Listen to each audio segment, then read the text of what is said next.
Like the Force, it's Thursday night, Star Wars Newsnet Live. I'm so sorry. Just kidding. We couldn't make it yesterday. That was all my fault. Had a minor emergency pop up and had to abandon ship. Time to abandon ship. That was a really bad General Grievous voice. I'll have to try better later. But we are here now. We're gonna drop this as soon as we get done. I'm literally just gonna put it out there into the world for the world to enjoy, because we're gonna be talking Andor season 2, episodes 4 through 6 here on the Star Wars Newsnet channel. My name is Tyler. Go ahead and hit the like, subscribe button. You can follow me at TyBread5 wherever you are on social media, except for I'm only on Twitter, so just kidding. That would not work. So I'm joined by Tom and my good friend, Mr. Luke, as always, for our Thursday night, now happening on a Friday night pod. But guys, are we ready to talk about everything going on in the world of Tony Gilroy's Andor?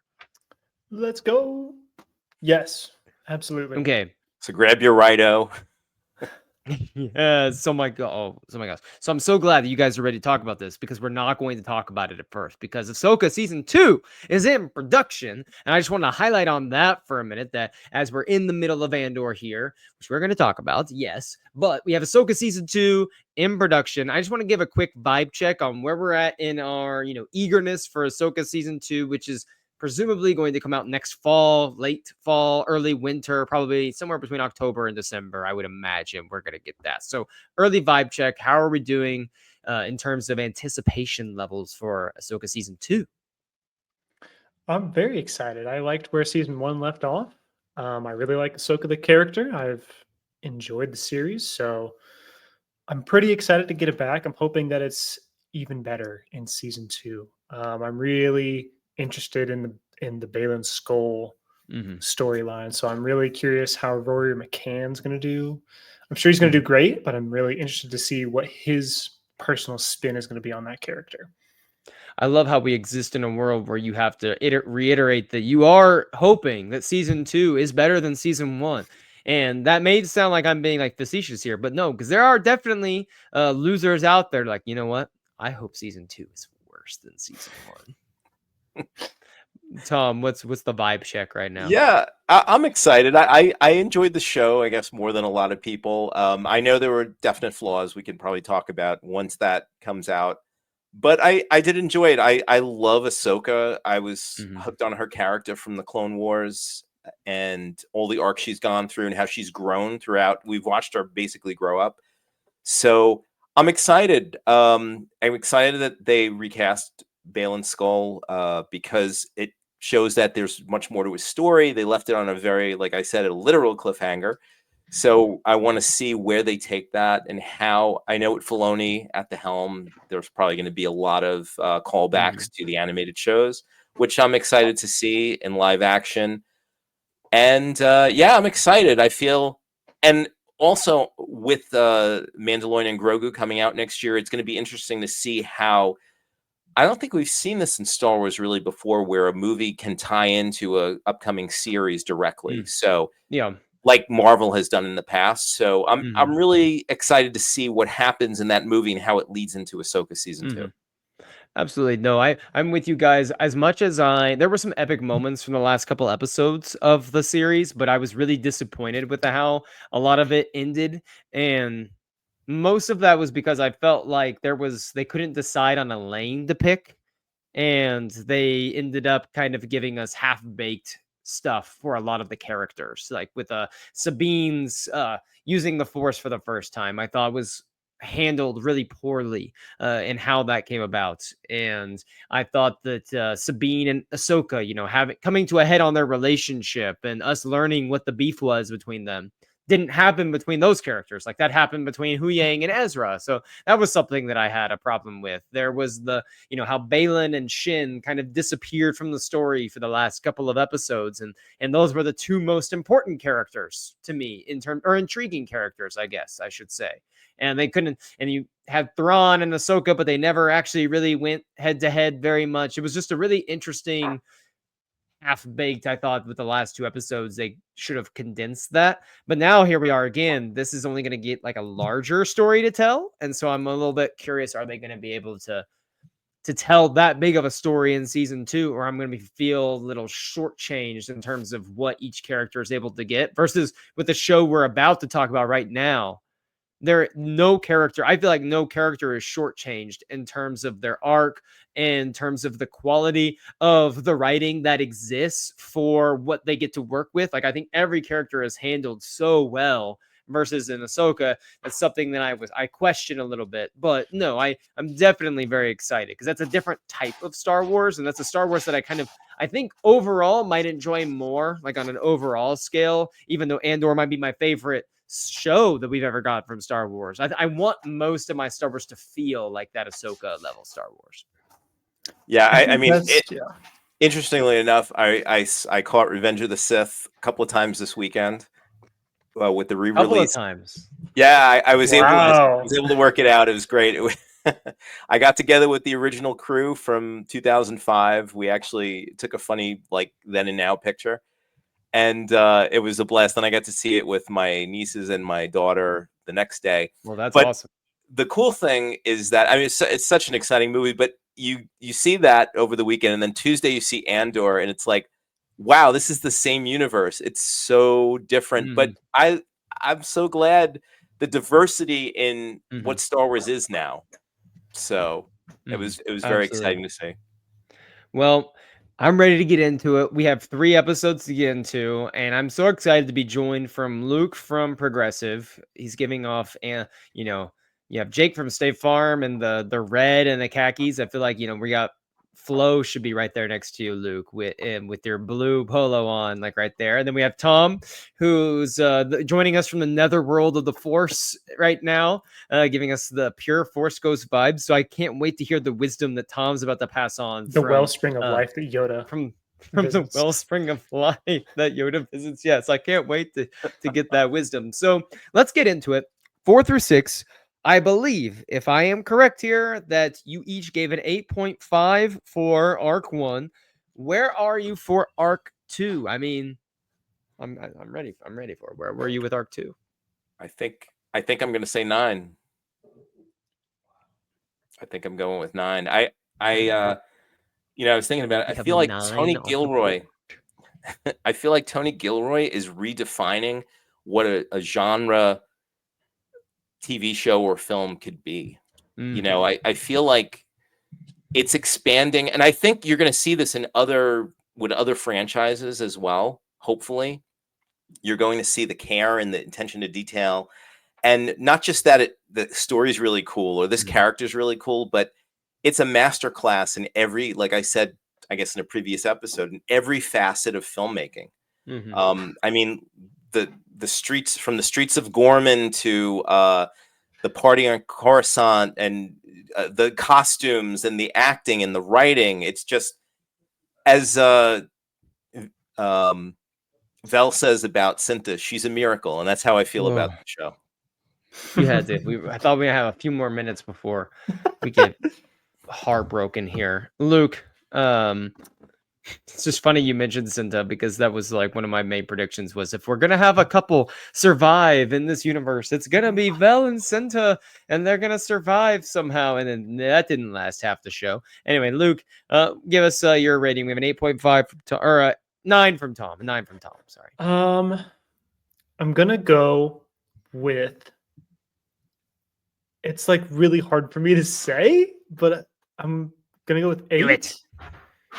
And it's, we're about I to be... really liked 4 through 6. I don't really have anything that I can say, like, well, I got to deduct points for this or something. But right. I thought maybe we were going to. But you do, because it's not a 10. Exactly. I thought maybe we were going to build to a bigger punch in episode 6. But I can absolutely appreciate the slow burn we've had in 4 through 6 to build up to something even grander in 7 through 9. I thought this was a really cool character centric arc that we had, where there was stuff that Bix is going through that she is kind of now on the other side of. There is Andor with Cassian with his like kind of attachment issues there. I feel like everybody in their character arcs got pushed along and moved. So I Okay. loved it. I loved it. Um, Just so not as much yeah, as the first. So yeah, I think I I liked the gave this first arc a little bit more, but that's not to say I didn't mhm. like this one. I loved this one too. I'm going 9 with Tom. I liked this significantly better than the first, just because Wow. I love being on Coruscant. I love Yeah. all of the like the first one. The costumes were just spectacular. Some of the ways that they had these one shot, takes in the way that those scenes were Oh, filmed were fantastic. A little bit differently than this one, but I have to put I want to push back against all of the people that I think are in your camp a little bit, Luke, that said that the sixth episode should have like they were expecting a bigger punch packed. Like I was riveted. Like I was my stomach was clenched the entire time back to where the way I felt during the Aldani heist in season one yeah. because I felt that that episode had the perfect amount of tension. So Yavin 4, the base on Yavin hasn't been established yet.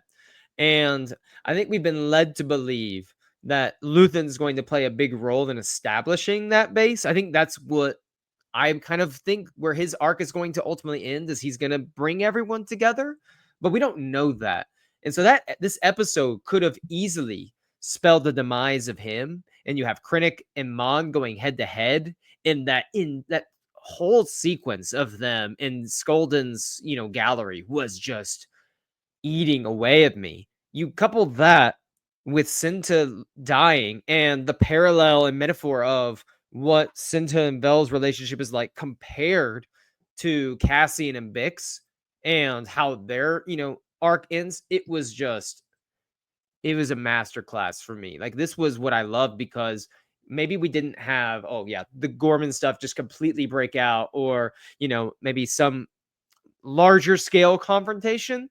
But what I love about Andor sometimes is the little moments, and this was filled with some big moments, but the little moments in this arc absolutely scream out of the screen for me. Like I think that the parts where Cassian and Bix are just going against each other, talking about why that Yeah. one trooper needed to die Yeah. and going head to head there. Cassian showing up to talk to Luthen. Vel and Cinta having that conversation in the cafe and before everything goes down. Like those are just the little moments that exist. The town hall, so to speak, on Gorman, hearing people trying to stand up for their businesses, talking about what's going on, to the end of Vel confronting that one Gorman citizen. There was just all these little moments that existed in this arc that I felt like significantly trumped the little moments that we got in the previous one. And I just want to highlight on those for a while tonight. But an 8 and 9, we all enjoyed it, and that's the important thing. Is that I would say that this show just definitely sets a new standard and like a new bar in terms of my enjoyment each week. I will be shocked if I'm not sitting here next week going 10 out of 10. Like I'll be really shocked given where this thing is going at Yeah. this point. But Yeah, and I feel like for some people too, I feel like this is the most character driven how can I say? Because other Star Wars properties have been, or films and TV shows have been had moments of being character driven, but as far as the weighting of it, it's mostly plot driven in traditional Star Wars. mhm. So I feel like and I just know that I'm gonna miss this show so much, and I was so the sadness of it, saying like we're halfway through We're season halfway two. done. Oh, It's and I understand that because I feel like if you put it on paper, what has happened, it may not look like a whole lot. Mhm. But when you go back and return to it and see those scenes and those character moments, Mhm. and I was before the show, I was talking to Tyler shortly about the time jumps. I didn't realize how tricky that would be to Right. Me have a story through the season. I feel like Tony Gilroy's handling it so well as far as the exposition. It's very strategic and it's very Mhm. how can I say? It's very economical. Mhm. But part of me is like, I would love to see 2 more seasons of the show. Mhm. It's so I feel like you said, like putting it on paper. If you'd have said we would have started here at season 2 and ended up here after the first 6 episodes, it may not look like a lot has happened, but I feel like so much has happened. And That's I very was telling Tyler as well that we're not going to get a battle of Scarif in this show, most likely, but there's nothing better than that scene between Krennic and Mon Mothma going at it, Right. and just the tension in that room.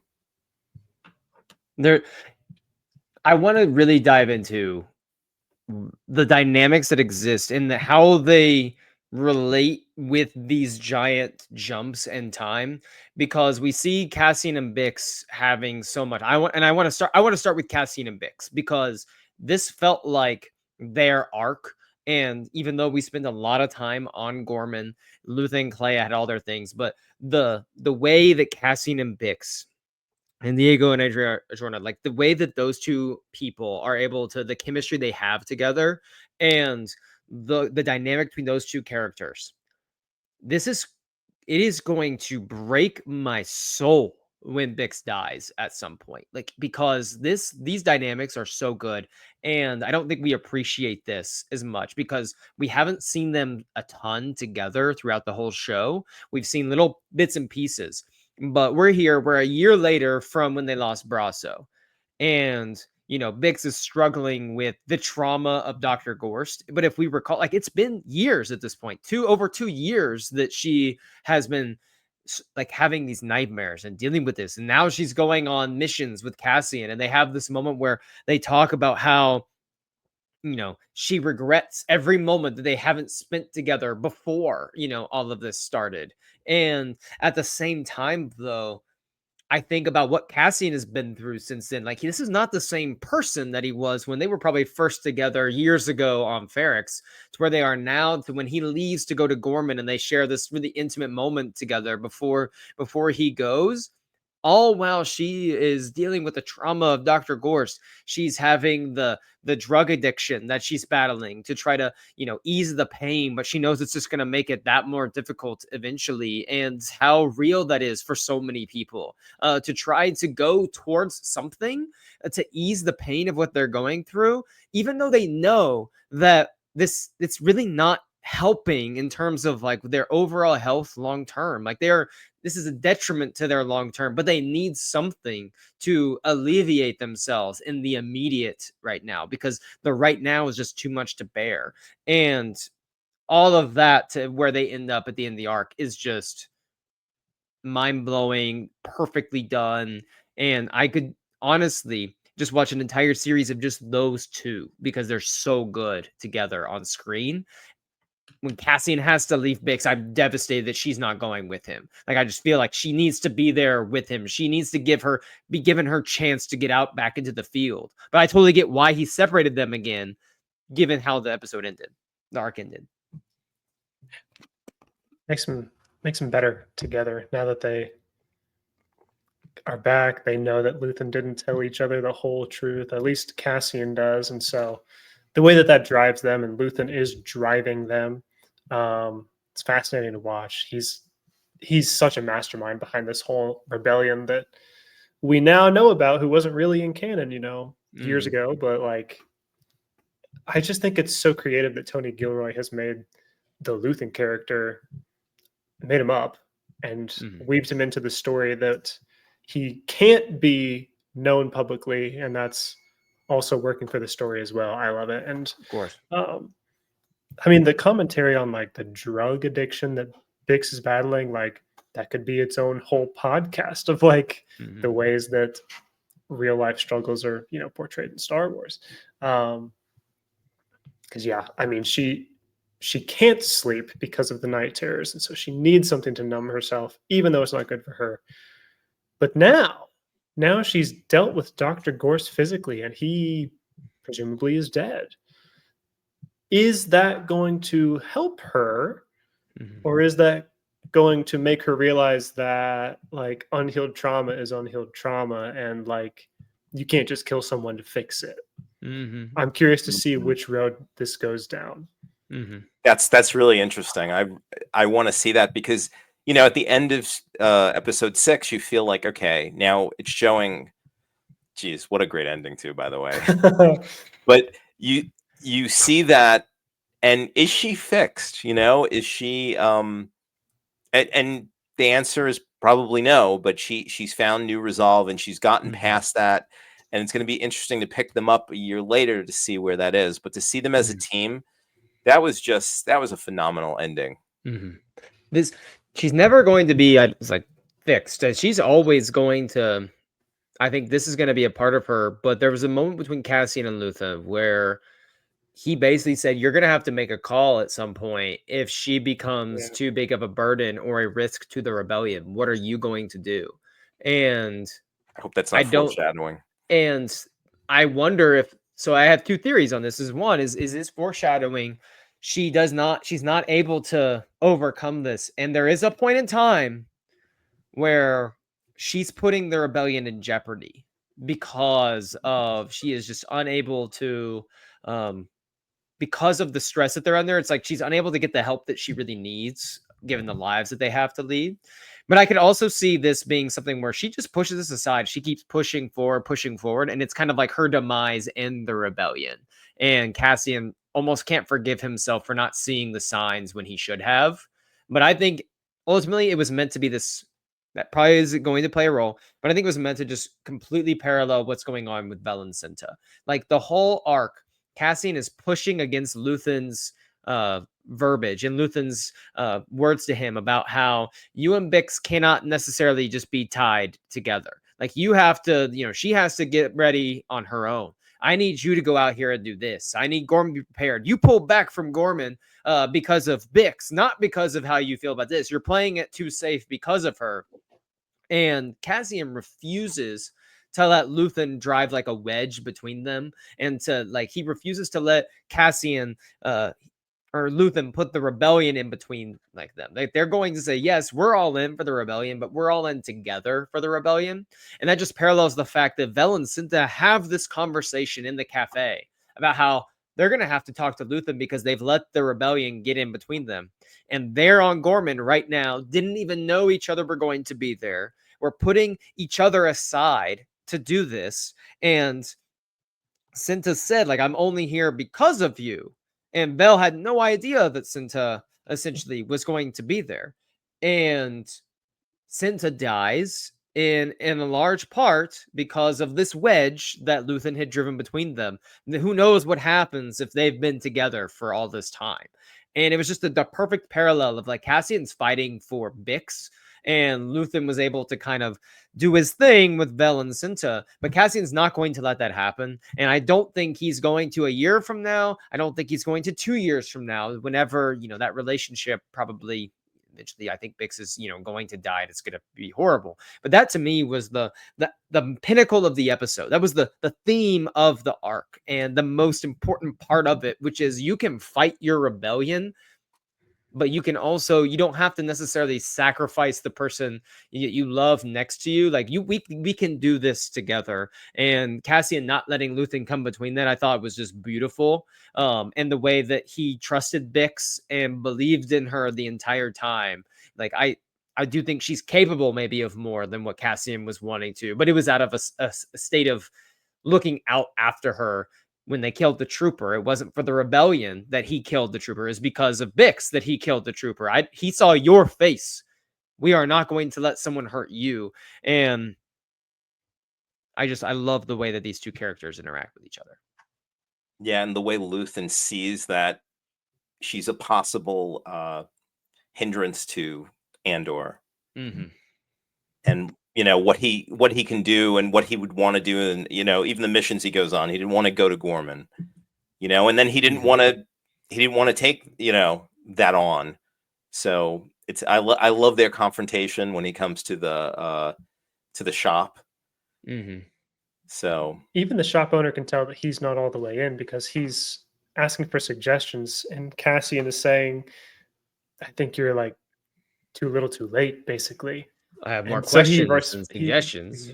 he responds with, "Not a very good revolutionary, are you?" Mm-hmm. And I think maybe that could have we could see the ramifications of that later. That maybe got to him a little bit more than he showed. Because when I heard that as a viewer, I was like, "What? No, Cassian Andor is like a great revolutionary. How dare Right. you speak on his name like that? Mhm. But like in that moment, he is being too guarded. He could have, should have stayed there and built up the I disagree Gorman with that. thrones. I disagree with that he should have stayed there a little bit because I think the purpose of the arc was to show that they were not ready. Like they weren't ready. And if he Mm, stayed there, that very well could have been him taking the blaster bolt from Cinta or from the one guy versus Cinta. And it was about how I'm not going to put my skin on the line for people I know aren't ready just for the chance that this burns, brightly, or we bring Gorman into it because burns very brightly. I have Bix back on Coruscant who needs me, and I'm not going to take an unnecessary risk. Versus you have Vel, who's ready just to fight back against the Empire. She's gonna dig her claws in. She's burned right now, and she's upset at Cinta. She feels alone, and this is a way that like I'm gonna follow orders. I'm gonna do what Luthen wants me to do because that's what I've been doing for years. And while from a rebellion standpoint, maybe I would agree with you. Like maybe from a rebellion standpoint, Cassian should have stayed and tried to make He could sure have that made Gorman them enters the ready. fight. But from his personal character like Yeah, journey, I think that him choosing to like they're not ready. I see they're not ready. I'm not wasting time here that I could be back with Bix making sure she's okay. Like that's what I thought Gilroy was trying to do. Yes, I And agree. I thought he executed it well. Yeah, I feel that you had two things going. Cassian sees they're not ready, and he wants to be back with Bix. He doesn't want to be apart from her. He wants to Mhm. keep his eyes on her. He wants to protect her. So he doesn't want to do any of this. Plus, also, but Luthen knows that even though they're not ready, there's no time left. Mhm. The Empire is once they get fully established on Gorman, it's going to be too late. So he Right. knows that they want to run with it. So, but again, almost like it's scary, but almost like he's setting them up as like a sacrifice, just Right. to bring more systems in. So there's so much. I mean, the complexity of what's going on behind the Mhm. scenes is just really, in this rebellion. Like I said, and obviously I'm here. I've been a Star Wars fan my whole life, Yeah. but just all of the things that go on between. That's why, like you said, even if it's not a big battle, we're still feeling something. Mhm. There's so much going on. I mean, there's probably stuff we're not even realizing now Right. until Mhm. like, I want to watch it again completely from start to finish when it's Mhm. done, because these 3 episode drops are a little bit hard to process in 1 week. And I don't have enough time usually to watch a second time before we right. talk about it a lot of times, for sure. There's like so much. And like you mentioned about this greater part of the rebellion, and Luke said, like, Luthen, and you guys both said this, Luthen's focused solely on the rebellion. Like he cares more about the rebellion and what he's building more than he cares about any person, like individually. And so he's willing, like he pretty much says, like he's willing to offer up Gorman on a platter if it means it furthers the cause of the rebellion. Because he's like, can you imagine like a Gorman, prestige, power, a system of elite status in full rebellion against the Empire? And then Cassian comes in with it. Well, what if it goes up in flames? It doesn't work. Then he's basically saying, well, if it doesn't, it will burn brightly, as in everyone's going to know what happened here. It's not going to be something that you can keep quiet, and we'll bring more systems in regardless. So it's a win-win for us. But Cassian just views it completely differently. Like at this point, he's not willing to do that. Like he's not willing to see that line. I To wonder burn if brightly. that's going to change in a year from now when he's back on Gorman in the next arc during this whole thing going down. And my main prediction of what we're going to see is that Bix is going to die as a part of the Gorman massacre. And Cassian's also, though, he's going to find slash reprogram K2 as this goes on. So it's gonna Gilroy's gonna try to help soften the blow for us. Like we're gonna lose Bix, but gain K2 in a way. So like the Mm, next arc, we're going to get to have that fun banter between the two necessarily, and have that. But we're going to lose Bix in the Gorham Massacre. But I think Cassian's going to be drawn back there to go fight, to be a part of that. But he's going to do it with Bix this time. He's like, we're not going solo anymore. Like we're in this together. But this arc absolutely starts setting the stage up for the culmination of their relationship, which I would imagine we see in the next batch of episodes. Yeah, Tony said that they're going to spend 5 episodes with Gorman. So that'll bring us into the next arc because we had 3 now.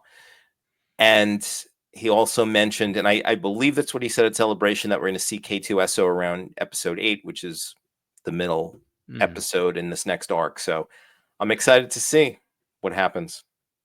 Yeah. I was going to say, I can already see, I know that the season's halfway over, so we haven't seen half of it, but I can already see there's right in my face, like he has Bix, so he is not willing to burn brightly now. He's going to lose her, and he is going to be perfectly set up for how he is in Rogue One. Like he's willing to go to Scarif, even though you're not making it off of Scarif. Nobody's making it off of Scarif. So like already halfway through the season, I can put pieces together that like makes so much sense leading into Rogue One. And I love that it's so directly headed there, and that's on our path. And Tony Gilroy has been so nicely open about his whole process. Really, he's not trying to he's trying to give the fans as much info as he can. He's not trying to hold stuff back. So I think that has actually just improved my watching experience to know that this is coming, and he's so creative that he doesn't need like a cameo to show up here to get your interest. Like his show is so good that he can tell you what's going to happen, and you're going to go, I'm so surprised how you did that. It was done so well that like I don't care that I maybe knew what was going to happen. I'm so thankful that he has chosen to do his work in Star Wars. I wonder if the way we see these arcs, the way he is relentless in his stance on protecting Bix and his relationship with Bix and doing the right thing for her while mixing that in with the right thing, what he believes to be the right thing. We know that Cassian's going to take steps even further to being a leader, but him still keeping that love and humanity on a personal level is going to be really important. I think the way this arc's going is I think Luthen's really trying to push Cassian to be more like him. And I think Cassian's going to find a way to, yes, be someone that brings people together, but he's going to do it in a completely different way from Luthen. Like the way he was pursuing the rebellion while also keeping Bix close, it really started to see, I started to see the Cassian that's going to be willing to follow Jyn just because he believes in her. Like that's someone like he believes in her in Rogue One, and he's willing to rally people together to go do this for the rebellion. But he does that because he believes in Bix, or sorry, he believes in Jyn. And I think we're gonna see how like his belief in Bix, like he believes in her, he believes in their relationship, and he wants the best for her, just like in Rogue One. I really do think that Luthen, he might not have been so keen to like we're gonna send in the fleet, and I don't think Luthen's someone that can rally a bunch of rebels together on a whim to go do this. Like I don't like he's someone that's a connector, and he's providing the resources, and he's fueling the rebellion, and he's a leader in his own right, but I don't see him as like this galvanizer, someone that inspires people. And I think Cassian, because of his ability to care, I think he's going to be what Luthen can't be in certain ways that we see in Rogue One, like his ability to inspire people to follow Jyn and to go take on the Empire on Scarif. And I think this kind of started giving us the first time I've really started to see that. And I really loved to see that Cassian come through. But we can move on to some other characters here. Let's go on the flip side then and talk about Vel and Cinta and what happens on Gorman, because that you kind of saw it coming as they're starting to come together, and you could feel like a little bit of it happening. I was really curious how it would go down, and it felt horribly to say this. It feels horrible to say this, but I felt like it was kind of perfectly handled. You have, this hero of the rebellion. The whole time on during this arc, it's about how the Gormans are not prepared. Like these people are inexperienced, they're not ready, and it felt like, you have the rich, entitled, privileged kids of Gorman that have lived their whole life in prestige with being this elite planet with status. And that's been challenged now. And now they're like, with a little bit higher opinion of themselves than maybe they should. Oh, we're going to be the heroes that we, see and read about all the time. And Bell sells that to the guy. And then he ends up packing a blaster he's not supposed to, is inexperienced, and Cinta pays the price for that. And I thought that, some people had a problem with her dying off screen. I understand those complaints, but to me, with what the arc was selling, I thought that was kind of a great way for it to happen if it was going to. Yeah, I mean, I totally agree. You felt like something was going to happen between the two of them. They had that great conversation, and then they had that time alone together, Right. and it brought a lot of closure to that relationship. So and then I think Mon mentions that she's worried about Vel. So you're in the back of your mind. I was thinking, something bad's going to go down, and Right. I was shocked. The way that they did it was very interesting. They didn't just show her getting shot. They just you just were running and you saw someone was down, and so I thought it was very powerful. It was sad. I watched it again. I was getting emotional. That what she says to I forget the name of the character, the Gorman, the young guy, what she says to him and how she talks about Cinta. It was just so emotional. She was everything that you've dreamed of, becoming while like you've been playing at Hero. And it sounds horrible for me to say this, but I was really hoping the person that he shot was like his lady friend or whatever, the on Gorman, like Or his my cat's going crazy. Luke knows about crazy cats. Oh, do I know about that? But I was hoping it would be one of the Gormans that got shot. Like he killed his friend on accident, or that one girl he's hanging out with a lot. Like I was hoping that maybe she would be the one to die instead of one of our rebels. But it makes more sense for the story if that happens. I think that's what I was just going to comment on is the level of tragedy that is Cinta's death is it's like heightened a little bit weirdly because it's an accident. It's not like a shootout with the Empire. It's not like she's facing off against the great threat that is it's an accident. It didn't need to happen. It wasn't inevitable. Like I think that is what got me the most is like this person who is capable of fueling the rebellion greater than her own, she's a greater than just the sum of her parts. Like right. For her to go out that way is such a blow to the rebellion because we've seen her in the Aldani heist. We've seen her take care of business in multiple different arcs. And for us to lose her that way, that was tragedy that I felt. It wasn't even like a heroic blaze of glory type of thing. They'll call her that's what hurt the most.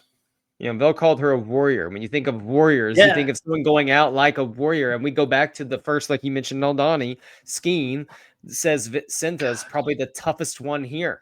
And she's you think of each person had their role in that heist.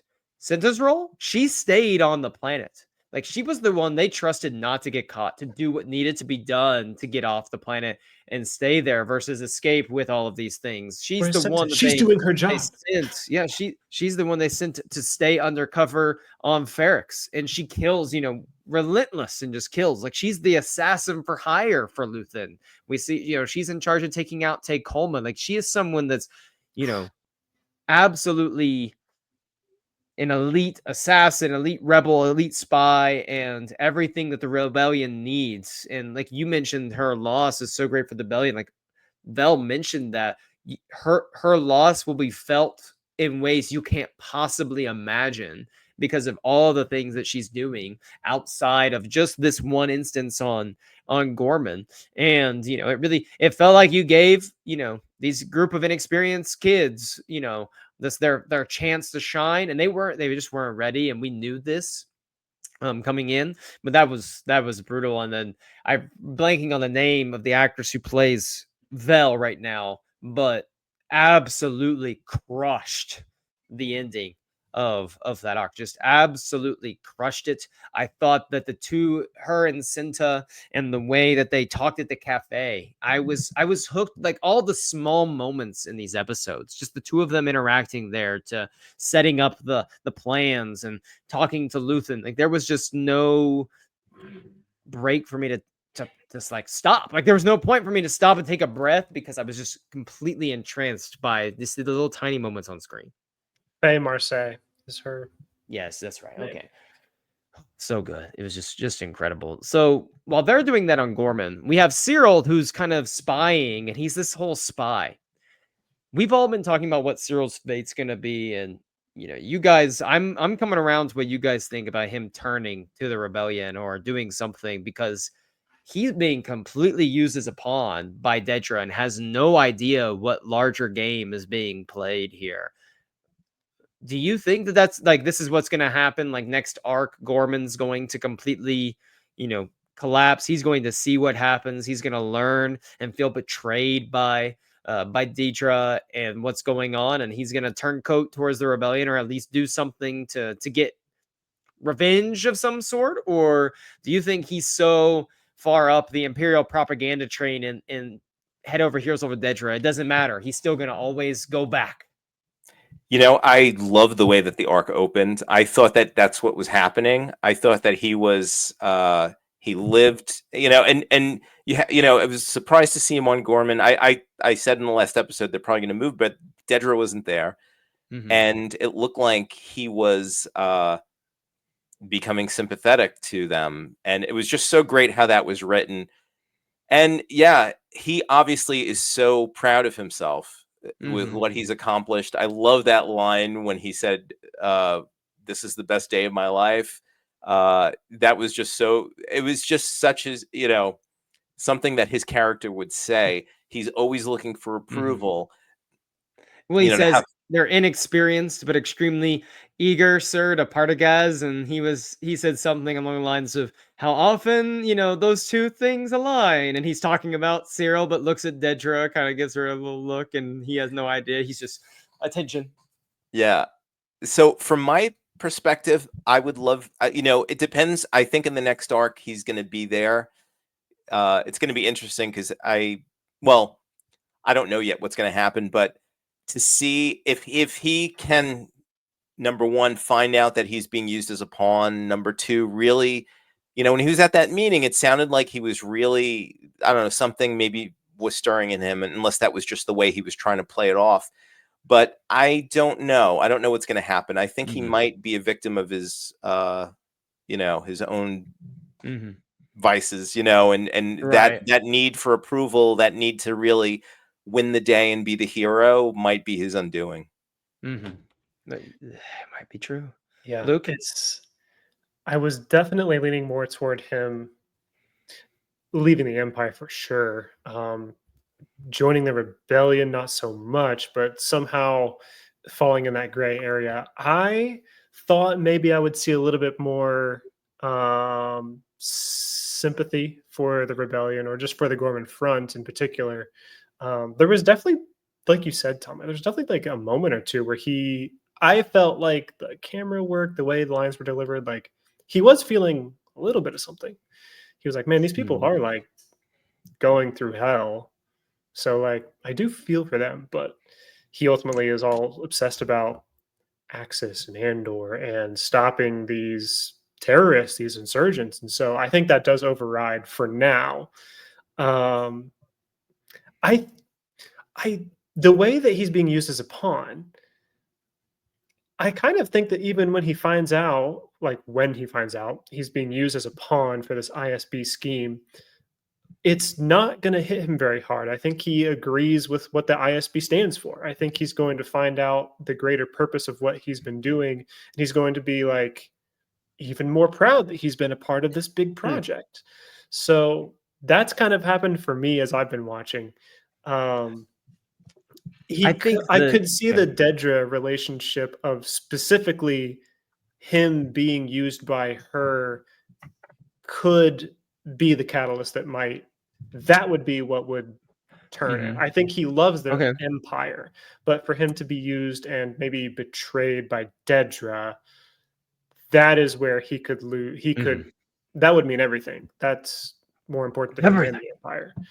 Everything. So I think if he finds out that Dedra has been lying to him, maybe that is what can get him Mhm. to secede from the Mhm. Empire. He's certainly very proud of what he's done, and he has the way that the camera showed him at the end, though, it felt like he felt something when he saw Cinta shot. Like he was overwhelmed a little bit by what he had seen. I'm not saying he's suddenly like, oh my goodness, these poor people, but he doesn't know why he's been asked to spy on the Gormans. He probably believes it's simply they're trying to establish this building here. There's people against the Empire. He's there to gather intelligence for people that are, trying to take out the Empire. But when he finds out that this is all because of the entire this oppression to this could make the planet unstable. Like he's gonna find these things out, and then Mhm. we know he's going to be there when the massacre happens. Like we see the explosions happening, and like he runs out in his like uniform, and he's going to witness all of this, and it's going to hit him that he's going to feel something, and he's going to learn of the betrayal after he witnessed all of this. And Deidre is not going to feel anything. She's not going to be empathetic to him. She's going to, I think, talk down to him like, was I put you here. That's what I did. She's going to own up to all of that. And she's not going to feel maybe remorse for what happens on Gorman. Maybe she does. We know there's like the panic attack scene. Like maybe she does have this sense, but if anything, this season has just shown me how ruthless she is and how evil she is, and that she's not even willing to look or think twice about all of this. And I don't see Cyril joining the rebellion, but I could see him being someone that feels so betrayed and frustrated that he's the foil to Deidre somehow. Like he is like, I'm not joining the bell. He has like a General Hux sort of thing. Like I Mm, don't, you know, I don't want you to win or whatever. He's like, I just need Deidre Mira to lose. Like it's something like that. So he's like, I don't care if the rebellion wins. I just need her to lose. That's kind of where I think his story might be like heading towards. And I'm okay with that. Like I think that's a really good like turning point for him, given where he started. But obviously, there's a lot of things that are going to shake up on Gorman before we get to that point. Let's move on to, we have Luthen and Clea, and we don't have a lot of time here, but Luthen and Clea, real quick, I thought everything going on around them was fantastic. The rebellion's getting to a point where they're drowning a little bit, which I think was a hint that we need to come together. Like they're going to say, enough's enough here in a year. We got to just bring everyone together and risk being open like that. And we get that scene where she is trying to get the microphone and Lonnie is there. She's moving him, talking while they're moving like closer to her. My gut was just, I was just clenched. Like it was just wrenching. Oh my goodness. It was incredible. It does not, like Tom said, does not get any better than Genevieve O'Reilly and Ben Mendelsohn going at it there as Krennic and Mon. It does not get any better than that. It Ben was just a Mendelsohn. classic. Ben Just, Mendelsohn is killing it in this show. oh, killing it. And then at the end, when they're like, we should have killed Critic when we had the chance. I'm like, That was great. Because Clea and Luthen are like a married couple, but it's instead of arguing over like the finances or something that happened, they're arguing over the rebellion, and it's just so perfect because the stakes are so high. And then at that last scene, they seem like we should have killed Krennic, and she's like, "That's the spirit." Chef kiss. yeah. But no, I Luke, where were you with those two? Like, are you drawn to Clea as much as I am this season? Like, I feel like she's the rising star. Like, she's the breakout star of the season right now. She was kind of a dark horse last season of like, oh, there's kind of something to that character. I kind of forgot about her when I watched it first, but I watched the season again and oh yeah, I forgot about Clea. Season 2 has been like Clea matters. Like she's pushing things forward and she's part of this story, undeniably. So I am with you. As I'm sure millions of other people are, like, she's been awesome. As just the type of person I am, I was really eating up the like lore drop of like the Carmine stuff, and I'm like, what is this from? Who did Tony Gilroy like get Pablo Hidalgo here to like just make up some like lore about all these battles and stuff? And I'm like, I'm thinking to myself like, there's gonna be a reference book that's going to come out in 2 years that's going to be like the making of Andor season 2, and there's going to be this. I was just thinking about the ramifications of the scene, and honestly, Luthen's shop, there's like just There's the way so that Star much. Wars works, like there's going to So be many Easter eggs. 13 levels deep of lore about stuff that didn't get talked about on screen. So I love that. To get really into it, I liked that Clea was using Lonnie. And Lonnie's out of his mind because he's like, Poor Lonnie. we're not supposed to ever interact, especially not in public. What are you doing? And her hand is bleeding. It's stuck. She's trying to get it unstuck. And I'm like, I'm sitting in my chair. I'm like, Lonnie, like, help her. Go over there and like twist her with her. Like, what are you? I just, you're right. That was the most tense scene. Oh man, and they're maybe moving we've had closer. this season. They've just getting closer and closer, and you can hear the voices in the background of the shot when it's Clea and Lonnie, and like the voices are getting closer. You can see them in the background; they're getting closer. It was just done so well. It was. It really was. I love everything going on with those two, and I just can't wait to see what the end game is for them as we move forward. But it's phenomenal work. So yeah, the Krennic and Mon though, like that's just fantastic. So but we meet Senator Organa here, and we could talk about Jimmy Smits being recast with Benjamin Bratt. And at first, like it's not something I'm dying on this hill of like, how dare you recast? I get for the people that it's weird. Like it was a little jarring at first when you just see a character, I think, recast for the first time. Like I remember when I watched Solo and watched Alden as Han for the first time, and it was jarring for a little while. But now I watch it and I feel like, oh yeah, there's Han going on an adventure. I think if we get more scenes with Benjamin Bratt as Bail Organa, it'll flow a little bit more. But it definitely was because it was just really quick. It was like, wait, Bail, oh my goodness, but not Bail at the same time. And I think that's just gonna come with time. Yeah. That was the first time I think in this entire show, seasons 1 and 2, that I was really taken out for a second there. But I figured it just took me a while. I had to rewind it and watch that part again because I wanted to see what he was saying.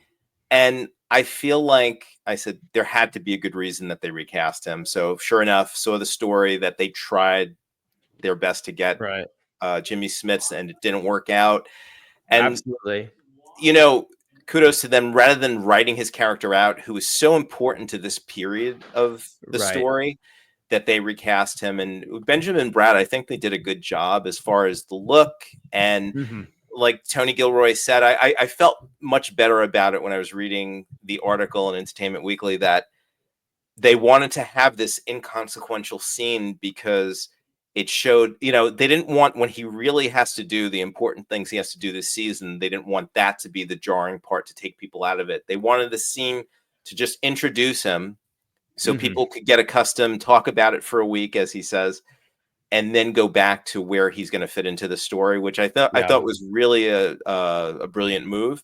But yeah, it was, and it's one of those things. It's a shame, it's going to be tough because then he shows up in Rogue One, but I feel like it just, it's one of those things. It's like recasting Dale and Skull. They had to do it instead of writing off a great character or an important character. They actually went with it, and they didn't try to do any crazy CG, doubles or anything. So it'll be fine. I will say I forgot to mention this. I forgot to mention this, Luke, you forgot to mention that when Clea mentioned we got the Masameda mention in this when she said that Skolden was courting the Grand Vizier, and I was like, Mas, we got him. We got him. Show him to us next week, you cowards. That's what I was thinking. Let me see him. But we did get that other character going, like leading the Senate through a chant. Oh, That That dude, the was loyalty chilling. pledge and that was Mog insane. just grabbing the side, not able to do it. That Yeah. felt like a scene from like one of those like evil cults, Mhm. Oh and yeah. it was chilling when I saw that. I was like, "Whoa!" And to see her grabbing the side of the Senate platform, like that. So Oh good. gosh, She walked out of there so fast. Yeah, man, I love there were so many more aliens too in this like episode. Like Yes. she's This whole talking to different season. senators. It's the whole season for sure. So real quick, Saw Gerrera and Willem's there. Saw Gerrera puts poor Willem like through the ringer, which he deserves after what happened maybe in the first arc with Brasso. Maybe like he deserved to have to get put through some trials, but that was that was a trip. You have all this stuff going on, and then Sagar's like, breathe in the fumes, let it absolutely warp your mind, and you get addicted to this a little bit, go a little crazy, and then go work on the bomb too while you're in I the middle just of this. And I just Forrest love Whitaker the just all smell. over the place. I love the smell of Rhydonium in the morning. I was Mhm. at The those car hot we were on the now. cars, the Force Awakens, the Yes. Snow Yeah. Force. I thought was fun. I thought that was a good one. That was good. Yeah. Any other Saw Gerrera thoughts? Real I quick as we're I wrapping up. I sometimes in Rogue One, when I first saw Rogue One, I felt like his character was a little bit over the top, but to see the way that they're building him up, I thought was so interesting. And one thing, and I didn't really pick this up when I first saw it. I was watching one of the recaps online, and he calls it like his sister. And who was his sister? It was Steela Yeah. Mhm. Clone Wars, Yeah. and thinking that, you know, if you watch those scenes thinking that, the way, he connects and, misses his sister and how she was supposedly a stronger leader than he was, Mhm. it's so interesting. And the way he talks about if you look at some of the lines, they're so amazing. We're like that Rhydonium, that we're the stuff that it it just wants to explode. Mhm. And just, what's great about his whole arc in here is just that arc on not just what the rebellion, these people trying to rebel against oppression, but also the Right. insanity of war. Mhm. It made me like, I talked about Apocalypse Now just a second ago, but like that, he's like the Kurtz of this show, as far as the madness of war and what it does to you. Right. I Yeah. absolutely. It was Talking oh about man. Steela and how that works, like she's killed in an explosion from a CIS like bomb, and like those are made with explosives like Rhydonium. And so for that to be the connection Mhm. of like that's like his sister, it's like he's still with him. So I thought that was It's really, wild too, really like the cool. way you connect. So, favorite moment for me as we wrapping up here had to be Bix getting her revenge on Dr. Gore. She's like breaking in, putting him through the torture, and then she leaves, kills him, and then they blow up the building with the music hitting as she smiles a little bit. And like it felt like, oh my gosh, rebellion right there, and they're gonna freak out. Like, how did this happen? Because this was an ISB thing, and the Navy was taking over. And so that was just one of my favorite moments of the series by far, just watching that happen. That Cathartic. was so satisfying. Oh yeah.